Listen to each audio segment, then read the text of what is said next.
என் அன்புக்கினிய கண்மணிகளை மற்றுமொரு காணொளியில் சந்திப்பதில் மகிழ்ச்சி. இந்த காணொளியில் நாம் காண இருப்பது அல்காரிதமிக் ஸ்ட்ராட்டஜிஸ், நெறிமுறை யுக்திகள்.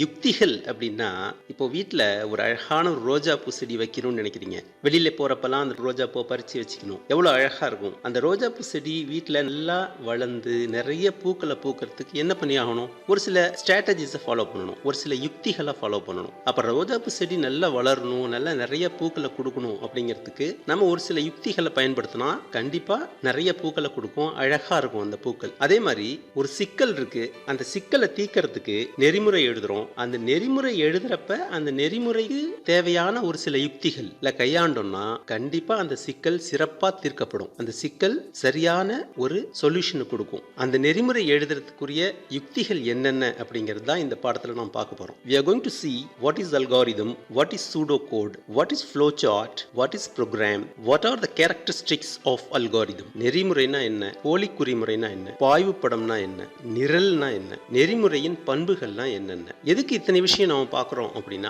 ஏதாவது ஒரு சிக்கலை தீர்க்கணும் அப்படிங்கன்னா கணினி உலகில் நாம் பயன்படுத்தக்கூடிய in field of programming we have to follow certain strategies, certain approaches. அந்த என்னென்ன அப்ரோச்சஸ் இதெல்லாம் முன்னாடி நம்ம படிச்சிருக்கோம். இருந்தாலும் எல்லா அப்ரோச்சஸும் முன்னாடி பார்த்துருக்கோம். அல்காரிதமும் நம்ம முன்னாடியே பார்த்துருக்கோம், ஃப்ளோசார்ட் பார்த்துருக்கோம், சூடோ கோட் பார்த்துருக்கோம், ப்ரோக்ராம் பார்த்துருக்கோம் லாஸ்ட் இயர். அது எல்லாத்தையும் கம்பேரிட்டிவாக பார்க்குறப்ப தான் ஒன்றுக்கும் இன்னொன்றுக்கும் என்ன ஒரு ரிலேஷன்ஷிப் இருக்கு அப்படிங்கிறது நம்மளுக்கு புரியும். First we are going to see what is algorithm. அல்காரிதம்னா என்ன? அல்காரிதம்ங்கிறது ஒரு சும்மா சாதாரண விஷயம் தான். இது எல்லாமே நம்ம லைஃப்ல பயன்படுத்தக்கூடிய ஒரு விஷயம். பாட்டிகிட்ட போய் கேட்டா கூட அவங்களுக்கு கூட தெரியும் அல்காரிதம் என்ன அப்படின்னு. உங்க பாட்டிக்கு தெரியும், உங்க தாத்தாக்கு தெரியும், அப்பாவுக்கு தெரியும், அம்மாவுக்கு தெரியும், படிச்சவங்களுக்கும் தெரியும், படிக்காதவங்க எல்லாத்துக்குமே தெரிஞ்ச விஷயம் தான் அல்காரிதம். அல்காரிதத்தை எப்படி ப்ரொசீஜரா பண்றதுங்கிறத நான் பார்க்க போறது. உங்க பாட்டிட்டு போய் வத்த குழம்பு எப்படி பாட்டி செய்யறது அப்படின்னு கேட்டீங்கன்னா அவங்க வரிசையா ஒன் பை ஒன்னா சொல்லிட்டே வருவாங்க. ஸ்டெப் பை ஸ்டெப்பா சொல்லுவாங்க. முதல்ல பாத்திரத்தை எடுத்து வைக்கிறதுல இருந்து அதுல என்னென்னலாம் போடணும், எப்ப போடணும், எவ்வளவு நேரம் கொதிக்க விடணும், அதுல இருந்து ஆரம்பிச்சு கடைசியில வத்த குழம்பு எடுத்து கையில போட்டு டேஸ்ட் பண்ற வரைக்கும் வரிசையா எல்லா மெத்தடும் வரிசையா சொல்லிட்டே வருவாங்க. அப்படி அவங்க சொல்லிக்கிட்டே வரக்கூடியது எல்லாத்தையும் நீங்க ஒரு பேப்பர்ல எழுதிட்டே வந்தீங்கன்னா, அது இங்கிலீஷ்ல சொன்னாங்கன்னா இங்கிலீஷ்ல எழுதலாம், தமிழ்ல சொன்னாங்கன்னா தமிழ்ல எழுதலாம். ஸ்டெப் 1, ஸ்டெப் 2, ஸ்டெப் 3, ஸ்டெப் 4 வரிசையா எழுதிக்கிட்டே வந்தீங்கன்னா அதுதான் algorithm. What is algorithm? An algorithm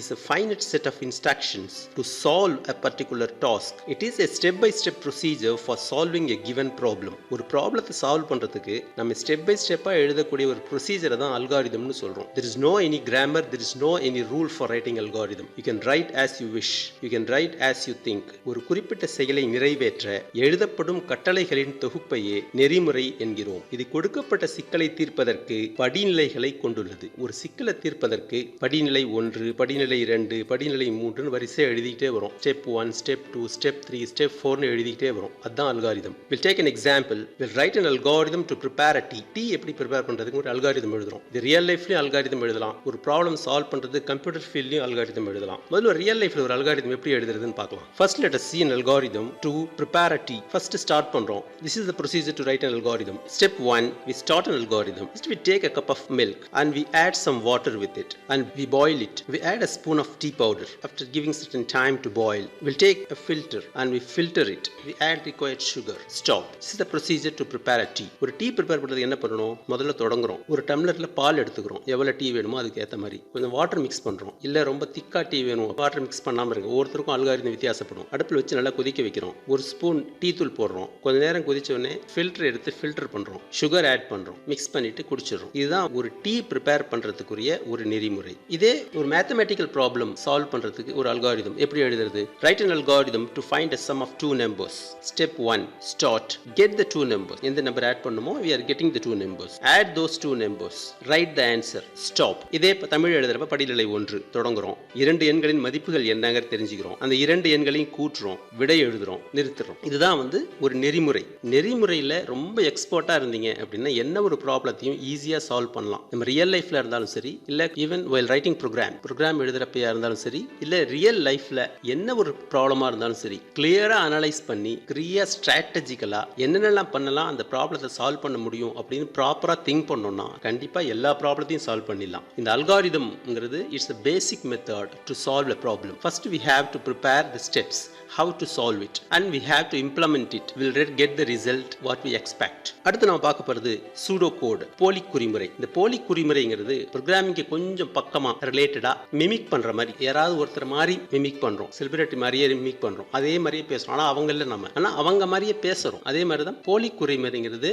ஒரு ப்ரோக்ராம்ல எப்படி ப்ரோக்ராம் எழுதுவோம், நம்ம யூசுவல் இங்கிலீஷ்ல நல்லா புரியுற மாதிரி கண்டென்டடா ரத்தன சுருக்கமா எழுதுறது தான் போலி குறிமுறைன்னு சொல்றோம். It's a method to represent the implementation of an algorithm. அல்காரிதத்தை just we are implementing in a different way, written in plain English. ஒரு சிம்பிள் இங்கிலீஷ்ல, ரொம்ப காம்ப்ளிகேட்டடா இல்லாம ஈஸியா ரொம்ப சிம்பிளா புரியுற மாதிரி எழுதுறோம். It has no syntax like any of the programming languages. எந்த ப்ரோக்ராமிங் லாங்குவேஜையும் ஃபாலோ பண்ண வேண்டிய அவசியம் இல்லை. பார்த்த உடனே புரியுற மாதிரி, அண்டர்ஸ்டாண்ட் பண்ற மாதிரி கரெக்டா பிரிச்சு அந்த பர்டிகுலர் வேர்டை மட்டும் போட்டு கிளியரா எழுதுறது தான் சூடோ கோட். ஒரு குறிப்பிட்ட செயலை நிறைவேற்ற எழுதப்பட்ட நெறிமுறைகளை, நெறிமுறையினை அனைவருக்கும் புரியும்படி ஆங்கில மொழியில் எழுதப்படும் வழிமுறையே போலி குறிமுறை என்கிறோம். இது எந்த நிரலாக்க மொழியையும் சார்ந்தது இல்லை. இப்போ ஒரு சூடோ கோட் சிம்பிளா ரெண்டு நம்பர் ஆட் பண்றதுக்கு சூடோ கோட் எப்படி எழுதுறது? இன்புட் a, b, ரெண்டு நம்பர் இன்புட் வாங்குறோம், அந்த ரெண்டு நம்பர் ஆட் பண்றோம். x is equal to a plus b, right x.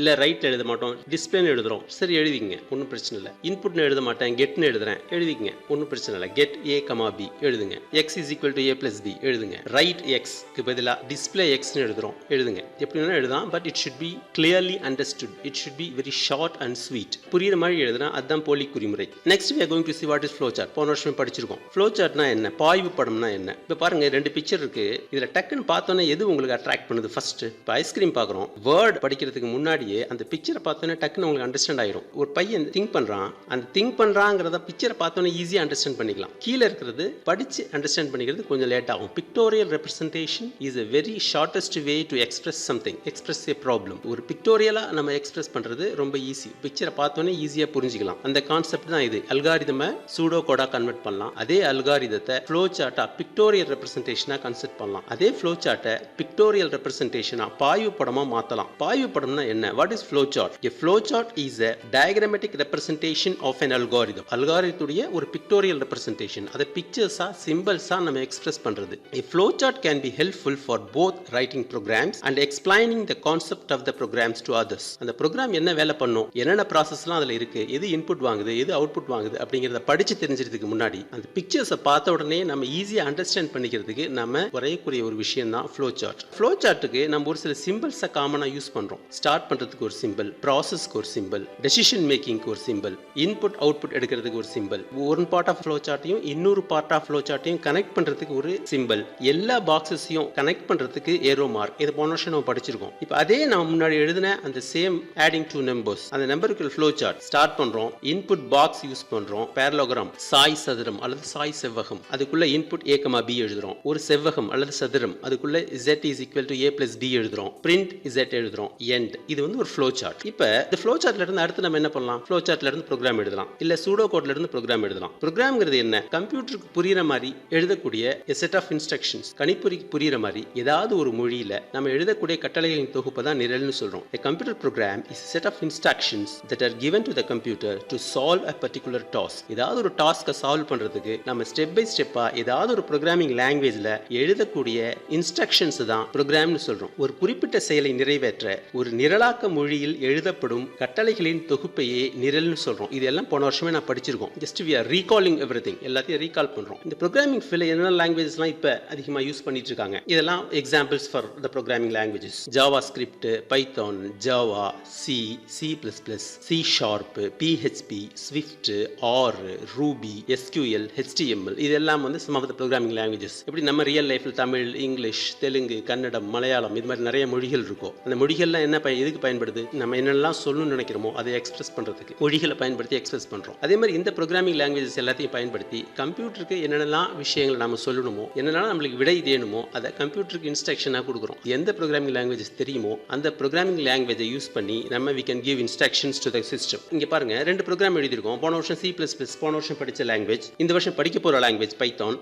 அதே சேம் ப்ரோக்ராம் ரெண்டு நம்பர் ஆட் பண்றது. இப்போ ரெட் பாக்ஸ்ல இருக்கிறது C++ லாங்குவேஜ்ல எழுதக்கூடிய ஒரு ப்ரோக்ராம். எப்படி எழுதுறது? அதே சிக்கலுக்கு பைத்தான் லாங்குவேஜ்ல எழுதக்கூடிய ப்ரோக்ராம். ப்ரோக்ராம். இந்த 2 ப்ரோக்ராமையும் பாருங்க. எப்படி எழுதுறோம்? அல்காரிதம்க்கும் சூடோ கோடுக்கும் ரிலேஷன்ஷிப் இருக்கு. சூடோ கோடுக்கும் ஃப்ளோ சார்ட்டுக்கும் ரிலேஷன்ஷிப் இருக்கு. ஃப்ளோ சார்ட்டுக்கும் ப்ரோக்ராமுக்கும் ரிலேஷன்ஷிப் இருக்கு. என்ன ரிலேஷன்ஷிப் இருக்கு? எப்படி கம்பேர் பண்ணி பார்க்கலாம் ரெண்டையும்? இங்க பாருங்க. Let us see the next comparative study of all these forts. Algorithm, நெறிமுறை, நம்ம 2 நம்பர் ஆட் பண்றதுக்கு அல்காரிதம் எழுதியிருக்கோம். சூடோ கோட் எழுதியிருக்கோம். பிக்டோரியல் ரெப்ரசன்டேஷன், அதே பிக்சர் எக்ஸ்பிரஸ் பண்ணியிருக்கோம். அதுல இருந்து ப்ரோக்ராம் எழுதியிருக்கோம். ஃபர்ஸ்ட் அல்காரிதம் ப்ரிப்பேர் பண்றோம். அல்காரிதம் ப்ரிப்பேர் பண்ணி சூடோ கோட் ப்ரிப்பேர் பண்றோம். சூடோ கோட் ப்ரிப்பேர் பண்ணி அதுல இருந்து ஃப்ளோ சார்ட் ப்ரிப்பேர் பண்றோம். ஃப்ளோ சார்ட்ல இருந்து நம்ம ப்ரோக்ராம் எழுதுறது ரொம்ப ஈஸி. ஒவ்வொரு ப்ரோக்ராமிங் லாங்குவேஜஸ்க்கும் ஒவ்வொரு கிராமர் இருக்கு. ஒவ்வொரு நம்ம ஸ்போக்கன் லாங்குவேஜஸ், இங்கிலீஷா இருந்தாலும் சரி, தமிழா இருந்தாலும் சரி, தெலுங்கா இருந்தாலும் சரி, கன்னடமா இருந்தாலும் சரி, அதுக்கு ஒவ்வொன்றுக்குமே ஒவ்வொரு சில கீவேர்ட்ஸ் இருக்கு. அதனுடைய வார்த்தைகள் இருக்கு. அதனுடைய பயன்படுத்தக்கூடிய கிராமர் இருக்கு. எப்படி ஒண்ணுக்கு ஒன்று வித்தியாசப்படுதோ அதே மாதிரி தான் ப்ரோக்ராமிங் லாங்குவேஜஸ்லயும் ஒரு ப்ரோக்ராமுக்கும் இன்னொரு ப்ரோக்ராமுக்கும் கிராமர் வித்தியாசப்படும், வார்த்தைகள் வித்தியாசப்படும். அது எல்லாத்தையும் நம்ம தெரிஞ்சிருந்தா மட்டும்தான் நம்ம எழுத முடியும். அடுத்து நம்ம பார்க்க போறது, இந்த பாடத்தில் நம்ம பார்க்க போறது நெறிமுறை யுக்திகள் என்னென்னலாம் இருக்கு. அந்த நெறிமுறை சிறப்பா அழகா எழுதுறதுக்கு, நல்லா புரியுறபடி எழுதுறதுக்கு என்னென்ன யுக்திகள்லாம் கையாளணும் அப்படிங்கிறது தான் அல்காரிதமிக் ஸ்ட்ராட்டஜிஸ்னு சொல்றோம். The way of defining an algorithm is called algorithmic strategy. நெறிமுறையை வரையறுக்கும் முறையை நெறிமுறை யுக்தி என்கிறோம். அடுத்த விஷயம், நிரல் நெறிமுறை தீர்வு, algorithmic solution. எப்ப நமக்கு ஒரு சொல்யூஷன் கிடைக்கும்? இந்த algorithmic strategies எல்லாத்தையும் ப்ராப்பரா ஃபாலோ பண்ணி அல்காரிதம் எழுதணும்னா definitely will get a solution. ஒரு ஆன்சர் கிடைக்கும். algorithm that yields expected output for a valid input is called an algorithm. தகுதி வாய்ந்த உள்ளீட்டிற்கு எதிர்பார்த்த வெளியீட்டை கொடுக்கும் நெறிமுறையே நிரல் நெறிமுறை தீர்வு என்கிறோம். சரியான உள்ளீடு கொடுக்கிறோம், சரியா செயல்படுத்துறோம், சரியான வெளியீடு கிடைக்கும். அந்த யுக்திகள்லாம் என்னென்ன, அந்த நெறிமுறைகளை சரியா பயன்படுத்தணும், சரியா எழுதணும்னா ஒரு நெறிமுறை என்னென்ன பண்புகளை கொண்டிருக்கணும். Characteristics of an algorithm. The characteristics of algorithms are: the first one, input. We have to give a input to an algorithm. ஒரு அல்காரிதத்துக்கு ஒரு இன்புட் கொடுக்கணும், ஒரு உள்ளீடு தரணும். Output, we have to get an output. ஒரு வெளியீடு எடுப்போம். அது இன்புட் கொடுத்தோம்னா அந்த அல்காரிதம் கண்டிப்பா ஒரு வெளியீடு கொடுக்கணும். Output has to be produced. அந்த அல்காரிதம் ஒரு வெளியீடு கொடுக்கணும். Finiteness, should have finite number of steps. Infinite number of steps இருக்க முடியாது. கீழ கடைசில வந்து டாட் டாட் டாட் எக்ஸெட்ரா அப்படி கொடுக்க முடியாது. கரெக்ட்டா 10 ஸ்டெப்ஸா, 20 ஸ்டெப்ஸா, 30 ஸ்டெப்ஸா, எத்தனை ஸ்டெப்ஸா இருந்தாலும் அதுக்குள்ள அந்த அல்காரிதம் முடிஞ்சிரணும். இன்புட் வாங்கணும், ப்ராப்பர் ப்ராசஸ் நடக்கணும், அவுட்புட் கொடுத்துடணும். அடுத்து டெஃபினிட்னஸ், கரெக்ட்டா வரையறுத்திருக்கணும். Operation should be clearly defined. ப்ராப்பரா டிஃபைன் பண்ணிருக்கணும். ப்ராப்பரா டிஃபைன் பண்ணியிருந்தா மட்டும்தான் அந்த டிஃபைன்டு ஸ்டெப்ஸை ஒரு ப்ரோக்ராமா மாற்ற முடியும், ஒரு ஃப்ளோ சார்ட்டா மாற்ற முடியும், இல்ல ஒரு சூடோ கோடா மாற்ற முடியும். அனைத்து செயல்பாடுகளும் நன்கு வரையறுக்கப்பட்டிருக்க வேண்டும். குழப்பமா இருக்கக்கூடாது. அதுல effectiveness, instruction should be carried out effectively. எல்லாம் கரெக்டா எஃபெக்டிவா சிறப்பா எந்த இன்புட் கொடுத்தோம்னா எந்த அவுட்புட் கரெக்டா வரும், எந்த ப்ராசஸ் பண்ணா எது கரெக்டா அவுட்புட் வரும் அப்படிங்கிறத பார்த்து அதனுடைய செயல்திறன் சிறப்பா இருக்கணும். அடுத்து கரெக்ட்னஸ், எந்த தப்புமே இருக்கக்கூடாது, எந்த எரர்ஸும் இருக்கக்கூடாது, எந்த தப்பும் இல்லாம should be error free, பிழைகள் இல்லாம இருக்கணும். அடுத்து சிம்பிளிசிட்டி, ரொம்ப ஈஸியா இருக்கணும். பார்க்கிறதுக்கு டக்குன்னு புரியணும். ஈஸி டு இம்ப்ளிமெண்ட், ரொம்ப ஈஸியா இம்ப்ளிமெண்ட் பண்ண வேண்டியதா இருக்கணும். செயல்படுத்த எளிய முறையில இருக்கணும். அன்ஆம்பிகுவஸ், குழப்பமே இல்லாம இருக்கணும்.